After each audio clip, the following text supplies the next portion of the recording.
Face கொஞ்சம் நல்லா க்ளோஸரா try பண்ணுங்க. சரி அப்படியே இருங்க. வினிஷா உங்க ஹேண்ட் கொஞ்சம் ரைஸ் பண்ணுங்க. அவர் லெவல் கொஞ்சம் க்ளோஸா அவங்க ஹேண்ட்ஸ் மட்டும். ஃபிங்கர்ஸ் மட்டும் க்ளோஸ் பண்ணிட்டேன். சீரியல் ஆக்ட்ரஸான வினிஷாவுக்கு கொஞ்சம் நேரத்துக்கு முன்னாடி தான் என்கேஜ்மெண்ட் நடந்து முடிஞ்சிருக்கு. என்கேஜ்மெண்ட்டில் எடுத்துக்கிட்ட ஃபோட்டோஸ், வீடியோஸ் அப்படின்னு எல்லாத்தையுமே கொஞ்சம் நேரத்துக்கு முன்னாடி தான் ஷேர் பண்ணியிருக்காங்க.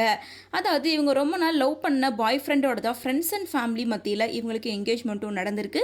கூடி சீக்கிரமாக மேரேஜ் ஆக போகுது அப்படின்னு சொல்கிறாங்க.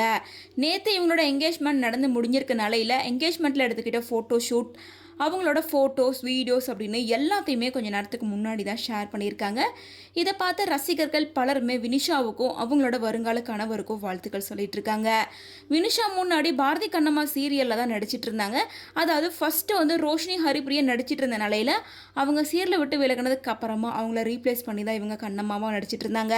ஸோ அதை தொடர்ந்து வினிஷா விஜய் டிவியில் பல சீரியல்ஸில் வந்து லீட் பண்ணி நடிக்க ஆரம்பிச்சிருந்தாங்க.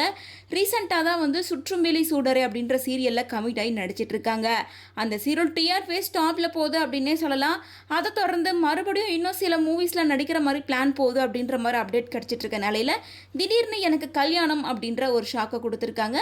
ஸோ வினிஷாவோட அப்கமிங் ப்ராஜெக்ட் எல்லாம் ஒரு பக்கம் இருக்க, இப்போ இவங்களோட பாய் ஃப்ரெண்ட் கூட மேரேஜ் ஆக போகுது அப்படிங்கிறனால கெரியரை சேர்த்து கண்டினியூ பண்ண போகிறாங்க அப்படின்ற மாதிரி தான் இருக்குது. இதை பார்த்த ரசிகர்கள் பலருமே வினிஷாவுக்கும் அவங்களோட பாய் ஃப்ரெண்டுக்கும் வாழ்த்துக்கள் சொல்லிட்டு இருக்காங்க.